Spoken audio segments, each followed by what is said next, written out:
c'est très frustrant. Le premier segment, c'est une rupture entre Tom et Star. C'est dès le début, Tom dit « J'ai vécu de nouvelles choses, on va rompre ». Le truc, c'est que, avant qu'ils disent vraiment, il y a des bruits d'hélicoptère que Star gèle, puis après, il n'arrive pas à rentrer chez lui. Je me suis dit « Non !» Le moment de la rupture était beau, vous auriez pu faire deux choses sur cet épisode. Deux choses. Soit explorer, le faire passer tout de suite et explorer un peu la psyché de Star, soit les faire passer un bon moment ensemble avec Tom qui n'arrive pas à le dire, qui n'a pas le courage de le dire, et le dire à la fin. Mais ils sont partis sur autre chose. Tom ne peut pas ouvrir de portail avec ses colonnes de feu, Star ne peut plus ouvrir de portail même en étant super papillon. Et voilà, ils essayent de s'expliquer, mais ça marche pas. Et finalement, Marco dit bah, je vais le faire. Il n'y arrive pas non plus.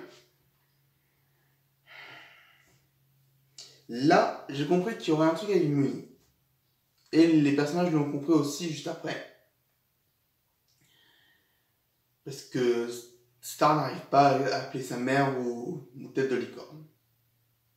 Donc il y a un truc avec Muni. Voilà, ça en gros c'est le segment. Il y a des petits trucs débiles comme la police qui vient. Ouais, on est la police des hélicoptères. Il y en a un qui est glacé. Ouais, c'est moi. Ok. C'est n'importe quoi. T'as le père de Marco qui est désespéré que les deux rompent.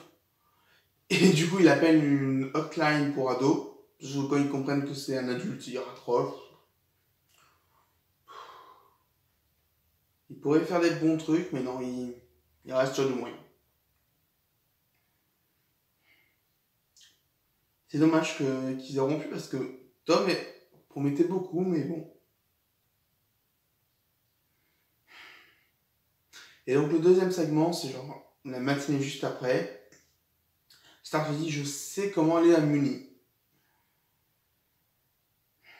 Comment tu peux aller à Muni? Comme Jana l'a fait. Et là tu te dis, quoi? Le truc de Jana qui dit, je ne sais pas comment je suis arrivé. Ça va être un épisode. Et oui, c'est ça. C'est vraiment, ils vont voir les parents de Jana. Ils sont pas du tout comme leur fille. Leur fille qui leur a fait croire qu'elle était au Canada. Et même en essayant de reconstituer les choses, je comprends pas comment c'est possible de ça. C'est... Parce que ils vont reprendre la journée typique d'un jeudi pour Gina.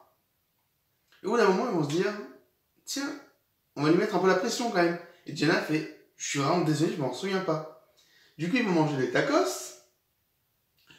Alors, Oscar est vraiment con parce que Jenna est interdite de 4 tacos, mais t'as sa photo partout. Elle dit juste s'appeler Banana avec Jenna.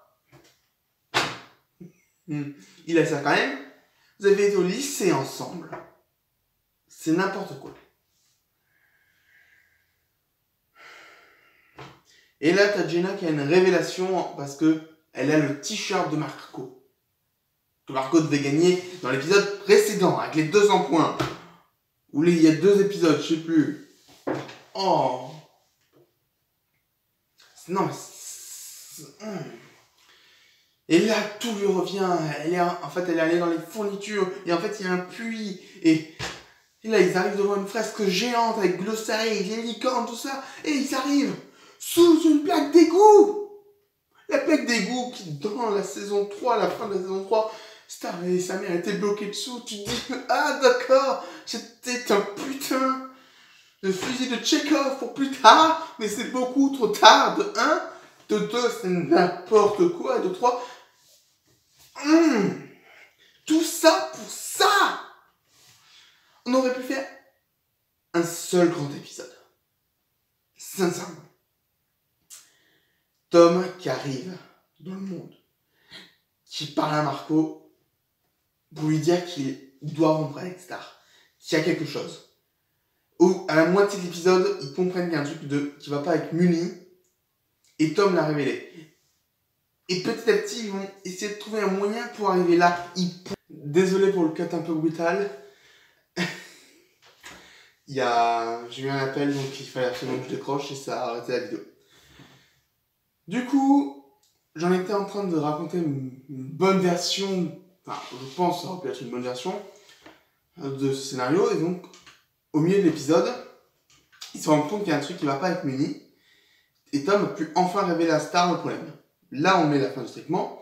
Deuxième segment, ils essayent de trouver ce qui ne va pas à Muni, justement, et comment s'y rendre, hein, avec deux qui sont prévenus, et Star et Marco Star et Tom plutôt, qui essaient de discuter. Et on aurait pu avoir les mêmes avancements sur certains personnages. Par exemple, Tom dit à Marco qu'il peut essayer un truc avec Star, que la lune de sang n'était pas pour quelque chose forcément, mais voilà. Là, on aurait pu faire un bon épisode. Là, on aurait pu faire avancer vraiment l'intrigue. Parce que là, elle avance avec des trucs débiles.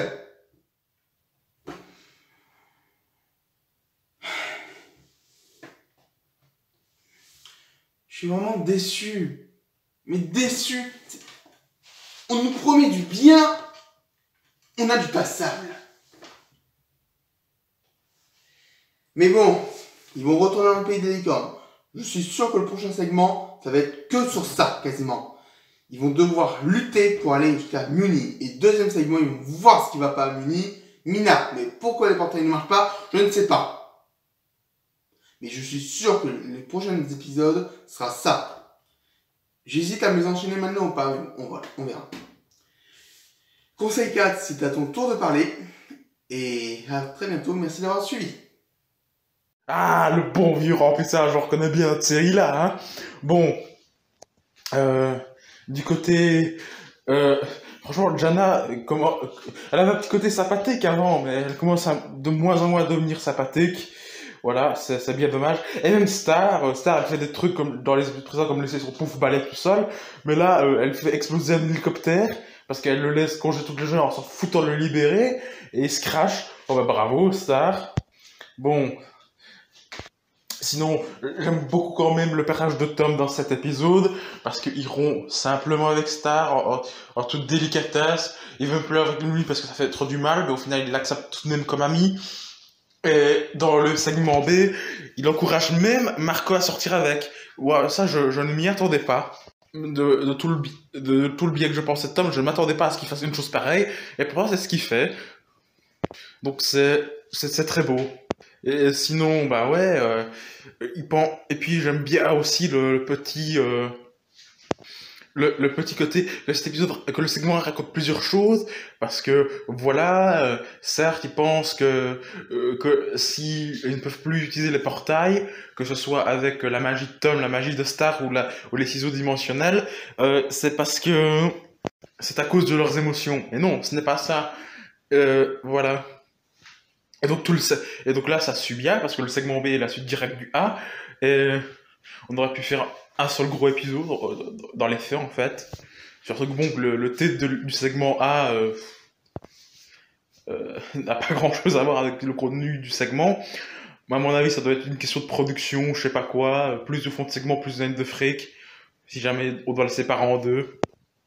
Si jamais on doit séparer le segment en deux, peut-être ils sont plus de fric.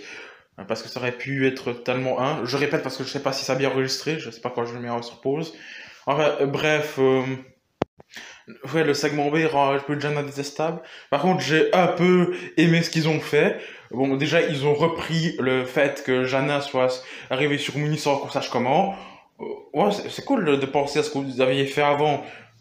Par contre, ouais, ça prouve que nos partages sont cons à pas avoir pensé à demander avant. Et on voit qu'ils reprennent des éléments encore d'avant, puisque le fameux... En plus, c'est pas qu'un gag, une petite référence pour le lore, mais non. Puisque le fait que Moon ait déjà été là avant, soit intéressant aussi. Et je me demande s'il y a des passages comme ça un peu partout dans les dimensions, parce que sinon, ils ont de la chance que cet endroit se trouve sur Terre et pas dans une autre dimension, hein, ce passage. Et ça prouve qu'ils réfléchissent à un scénario à l'avance, parce que, par exemple, avec Toffee, on n'avait pas la pression de ça. Et honnêtement, je suis content qu'ils aient abonné Toffee parce que l'histoire qu'ils ont faite dans la saison 4 est beaucoup plus intéressante. Ouais, parce qu'on reprend des éléments, je me dis, mais pourquoi j'en ai oublié, etc. Puis on voit, bah, oui, c'est parce qu'elle est dead. Et puis je me demande, oui, tout au long, mais pourquoi elle a oublié tout ça? Mais parce que c'est la dimension de la magie qui fait partie de la mémoire, ben voilà. Donc ah, tu réfléchis, et je l'ai récemment capté qu'à la fin, alors que bon, ça a compris que c'était un lien vers l'être magique, mais le monde de la magie, on seulement capté qu'à la fin, ouais, avec grâce à la mise en scène. Ouais, mais c'était une révélation de choc. Non, franchement, malgré quelques désagréments de Jana, je trouve que c'était encore un très bon épisode. Ça me hâte pour la suite. Bon, sinon, apparemment, on devrait une peinture de Glossarik. Est-ce que ça veut dire que Glossarik sera le boss final de la série? Je n'en sais rien.